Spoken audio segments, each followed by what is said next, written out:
Boa noite, segunda-feira, 23 de maio. O Nesp Notícias de hoje fala de um dos desafios para o equilíbrio das contas do Brasil, a Previdência. Existe mesmo um rombo e como ele pode afetar a sua aposentadoria? Quem conversa com a gente é o economista Mauro Galo. Você vai ver também. Asfalto sofrível da Avenida Rodrigues Alves deve receber reparos da Secretaria de Obras a partir da semana que vem. TEDx Unesp. Você vai ver como foi o evento que espalha histórias inspiradoras e boas ações.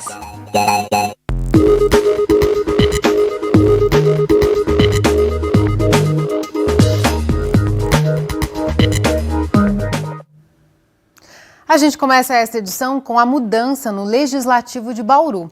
Já estão definidos os nomes dos 3 vereadores suplentes que assumirão hoje as vagas de Faria Neto, do PPS, Fernando Mantovani, do PSDB e Fabiano Mariano, do PDT.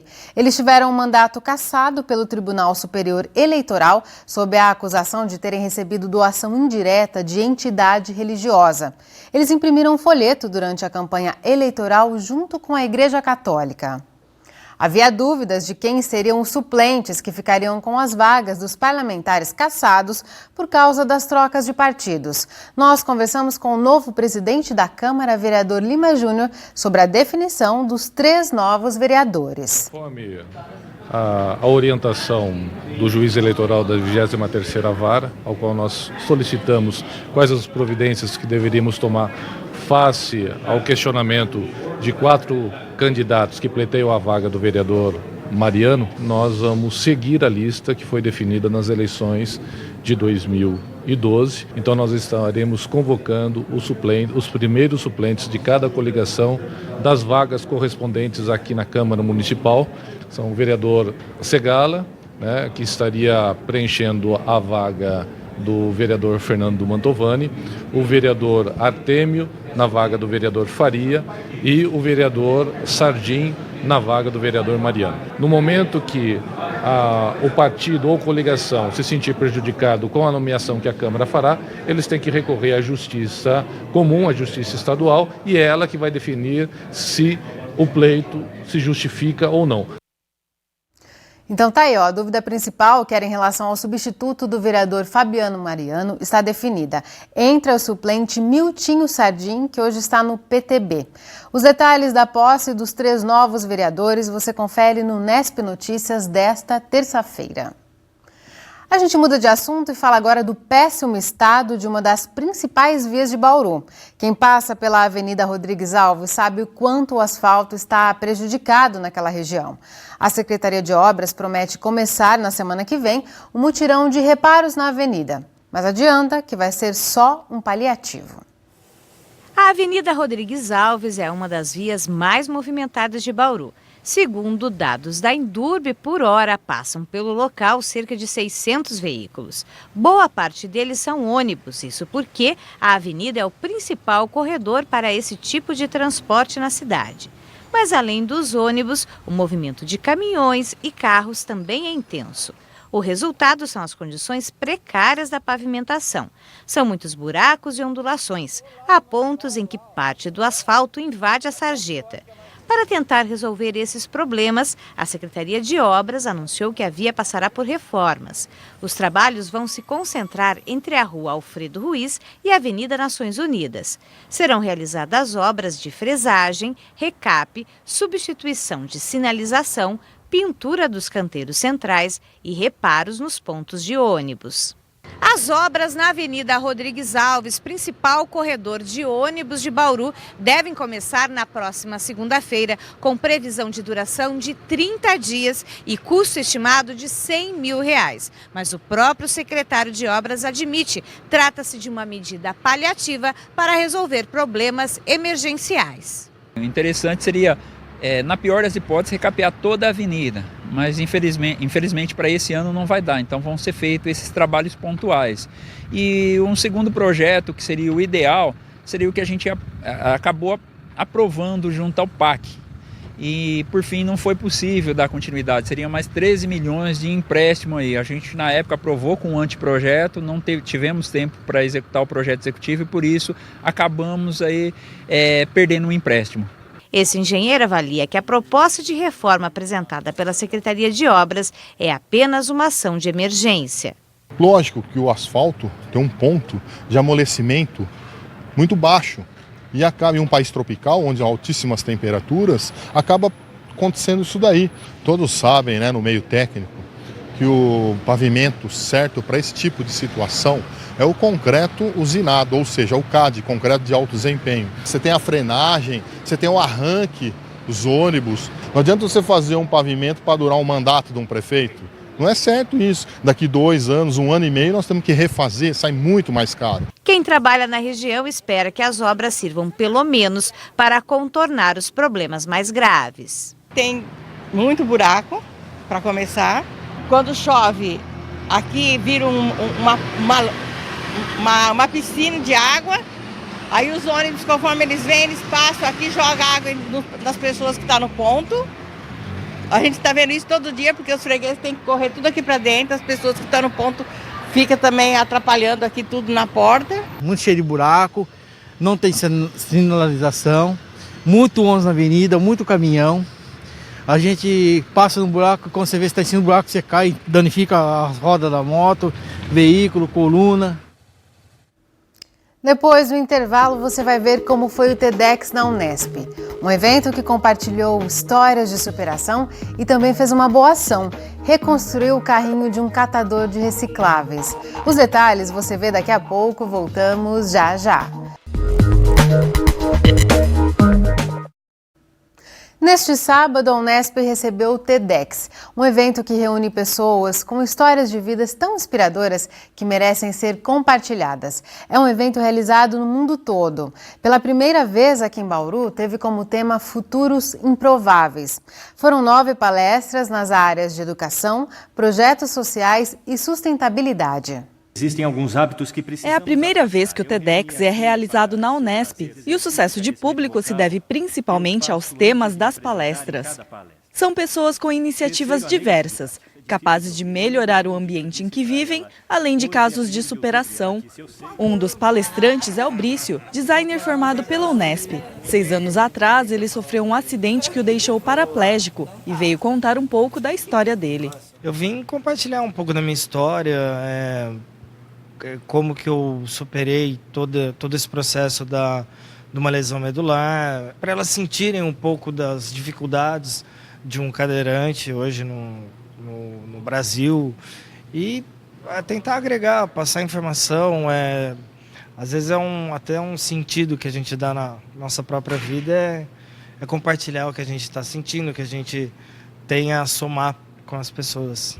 O TEDx é organizado de forma independente e é um programa do TED, uma organização sem fins lucrativos. Dentro do CEL, que é o Centro de Empreendedorismo Universitário aqui da Unesp, a gente passou a discutir quais projetos, quais programas, quais eventos a gente poderia trazer para a Unesp. Então surgiu o TEDx. A gente fez o pedido de licença para a organização TED, que é uma organização sem fins lucrativos, e depois de um pedido, eles negarem o primeiro pedido, no segundo pedido eles aceitaram e aí a gente conseguiu autorização para trazer o evento aqui. Junto ao evento, a organização também realizou o Pimpex, uma das iniciativas do projeto Pimp My Carroça. O objetivo é dar visibilidade e melhores condições de trabalho para os catadores de recicláveis que trabalham nas ruas. O casal beneficiado foi o José Roberto e a Rosimari. Além da reforma, a carroça foi decorada pelo Fino, artista bauruense. E o resultado está aprovado. Nossa, ficou lindo. Lindo, lindo. Ficou totalmente diferente do que estava. Quando eu estava catando material reciclável, você pegava ela assim, para puxar essa carroça aqui, você sofria. Agora não, agora eu estou bem motorizado, só falta o motor na carroça. Por que vocês decidiram trazer o Pimpex aqui junto com o TEDx? Porque a gente queria dar maior visibilidade para os artistas de rua, né, como o Fino, e também dar uma humanização para o trabalho do catador, porque ele é um trabalho como outro qualquer do catador e muitas vezes não é valorizado. O Sérgio também é palestrante do TEDx e já participou do Pimp My Carroça. Ele veio falar sobre o seu próprio projeto com bosa seletiva.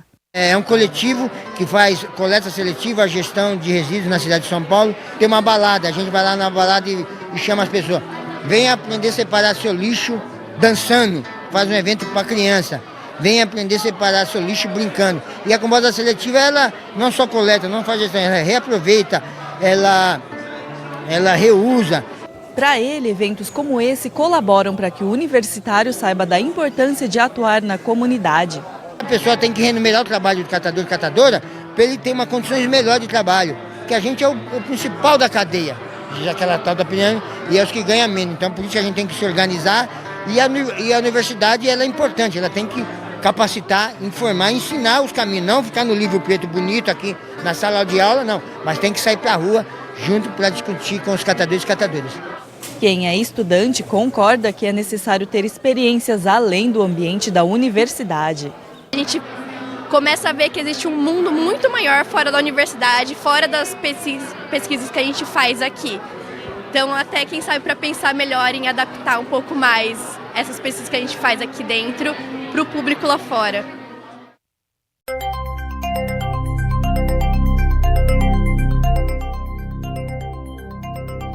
A chuva desta madrugada foi o finzinho da passagem de áreas de instabilidade pela região de Bauru. Nos próximos dias, a chuva dá uma trégua, mas a temperatura despenca. Amanhã deve fazer 8 graus. Veja os detalhes no boletim do IPMET. Uma frente fria, que está passando pelo estado, que vai derrubar a temperatura. Vai cair ainda mais amanhã, terça-feira, no início da manhã, pode chegar a 8 graus. E a partir daí a tendência já é subir. A partir de quinta-feira pode voltar a chover. As frentes frias já começam a entrar, a passar pelo estado aí nessa estação. Então não é raro cair bastante no mês de maio.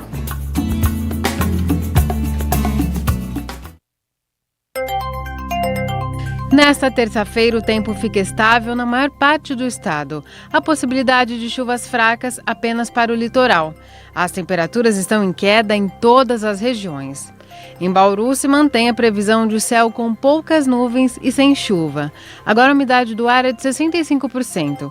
A velocidade dos ventos é baixa, de 2 km por hora. Hoje a mínima ficou em 13 e a máxima foi de 21 graus. Nesta terça, os termômetros devem variar entre 8 e 20 graus. No próximo bloco, você vai saber se o seu direito de se aposentar com dignidade está ameaçado. Vamos falar sobre reforma da Previdência com o economista Mauro Galo. É daqui a pouco, continue com a gente que o intervalo é bem rápido. Voltamos e o Unesp Notícias discute agora uma das bandeiras do governo interino do presidente Michel Temer, que é tentar fazer uma reforma na Previdência.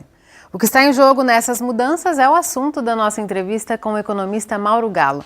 Mauro, muito obrigada por sua presença aqui no Unesp Notícias. Eu que agradeço o convite. Uma boa noite. Boa noite. Mauro, porque sempre se fala no Brasil que a Previdência é insustentável se todo mês não é recolhido para o INSS um valor referente a cada trabalhador, justamente para ele poder usufruir dessa aposentadoria depois. Sim, mas nós temos várias situações. Primeiro, que se nós analisarmos ao longo dos anos, a população vem vivendo uma vida mais longa. E quando se pega períodos de crise, menos pessoas trabalham. E essa conta na linha da Previdência, daquilo que é arrecadado por ano e o que é pago por ano, é o que não fecha. Mas não podemos esquecer que a Previdência recolheu por vários anos. O problema é como foi usado isso, o problema é como os rombos que tem na Previdência, ou como já foi pego algumas vezes, e outros que talvez nem foram pegos ainda. Nós temos também uma Previdência que fica difícil do pessoal mexer, que é a dos políticos. Se nós levamos 30 mulheres e 35 anos homem para se aposentar, por que um político pode se aposentar 8 anos de trabalho com 2 mandatos? E com salários altíssimos, E com salários altíssimos. Tudo isso é despesa que a conta tem que ser paga pela sociedade. Então, falar em reforma da Previdência teria que passar por essas respostas também. E no caso dos políticos, dificilmente eles vão mexer. É muito ampla, precisa de uma reforma, né? Logicamente precisa. Eu vivi um período onde a aposentadoria maior era até 20 salários mínimos. E quem pagou sobre 20 salários mínimos, quando mudou para 10, não recebeu nada daquilo que tinha pago a mais, não teve compensação nenhuma, simplesmente o limite caiu e pronto. Então, quem pode garantir que amanhã ou depois o nosso limite não caia para 5 salários? Quer dizer, é a regra mudando no meio do jogo. No meio do jogo. Falando exatamente sobre isso, o atual ministro Henrique Meirelles, ele defende uma reforma com a fixação de uma idade mínima, que seria de 65 anos, tanto para homem quanto para mulher. O que isso vai significar na prática para o trabalhador, Mauro? Na verdade, o que eles querem fazer é atrasar a aposentadoria das pessoas, porque se você pegar uma pessoa que começou a trabalhar nova, como é muito comum no Brasil, às vezes começar a trabalhar com 15 anos. Se ele trabalhou 35 anos, com 50 quase ele está aposentado. Lógico que é novo. E muitos dos aposentados seguiram trabalhando. Mas essa pessoa vai ter que continuar até os 65. Agora ele não conseguiria se aposentar. Se a lei mudar para isso, ele não conseguiria se aposentar e teria que esperar até os 65. O que eles querem é atrasar o desembolso de caixa da Previdência. Isso é uma coisa que prejudica quem já começou a trabalhar, começou cedo para se aposentar cedo. Eu creio que será necessário uma regra transitória para demitir esses caras. Lógico, quem começa agora, a pessoa pode saber, só vai me aposentar com 65. Então eu quero saber, eu vou começar a trabalhar aos 30, vou começar a trabalhar aos 25. Vou me dedicar primeiro a estudo e depois eu vou trabalhar. Vai continuar recolhendo menos. Vai recolher menos, sim. Agora, quantos de nós, mais antigos, trabalhava de dia e estudava à noite?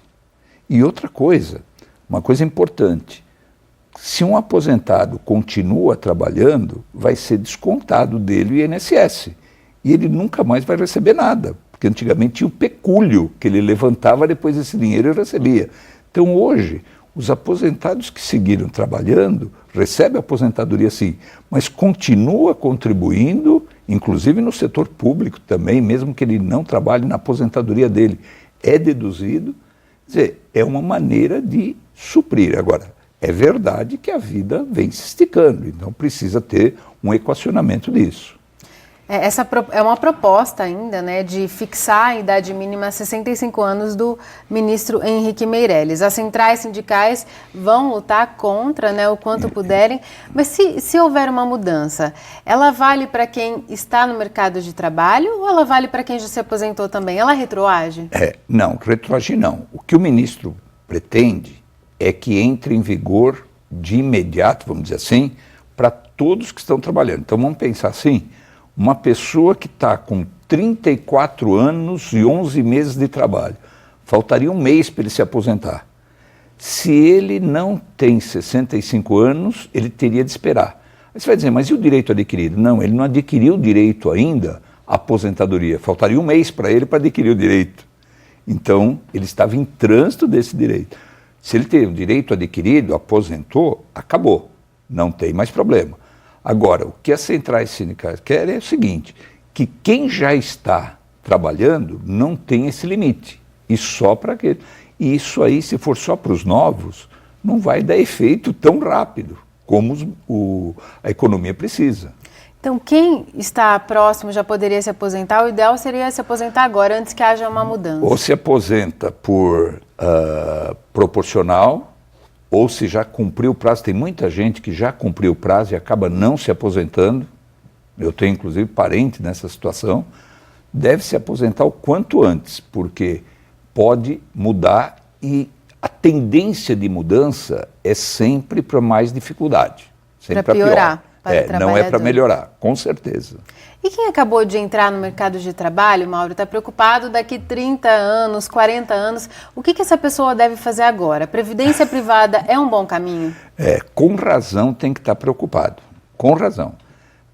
Eu diria, falo muito isso com o pessoal que trabalha, começando agora como jovem, a gente não sabe como termina essa história da previdência, para pessoas que são empresários, que às vezes têm uma renda um pouco mais alta e depois o limite da previdência não dá para ele levar o padrão de vida que ele vive, ou mesmo não sendo empresário, é um gerente, é um administrador, enfim. vale a pena fazer uma previdência privada. Lógico que tem que procurar o tipo de fundo mais interessante, porque a previdência privada você pode desde aplicar em renda fixa, como renda variável ou misto. E tudo isso vai, vamos dizer assim, vai redundar no resultado que esse fundo vai dar. Então, por exemplo, quem está numa renda variável hoje na previdência privada está perdendo dinheiro, porque a bolsa caiu demais. Quem está numa renda fixa está ganhando dinheiro. Em períodos de alta da bolsa, quem está na bolsa ganha mais que quem está na renda fixa. Por sorte, você no fundo de previdência privada, você pode migrar ele de um para o outro quando você quiser, até se aposentar. Por isso é bom acompanhar também esse rendimento. É muito bom acompanhar, precisa acompanhar esse rendimento mensalmente, ver como é que está, se é o caso de mudar, porque às vezes a pessoa deixa, porque é um investimento de longo prazo. E esquece. E esquece de ver, e quando vai ver, fala, não, espera aí, eu paguei tanto e estou com menos, né?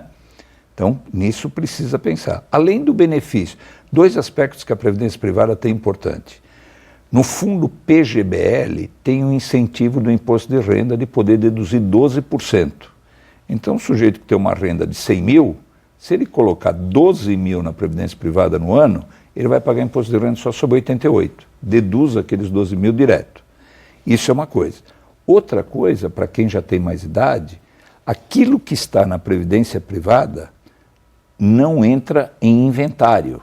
Vai direto para os beneficiários que estão marcados lá no falecimento da pessoa. Não entrando em inventário, não incide o imposto estadual e TCMD e não incide custos de advogado. A soma desses dois gera aproximadamente 10% de custo.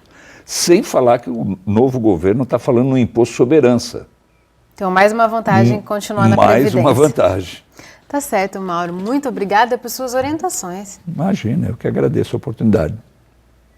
O Unesp Notícias fica por aqui. A gente volta a se encontrar amanhã, às 7 da noite, ao vivo. Tchau!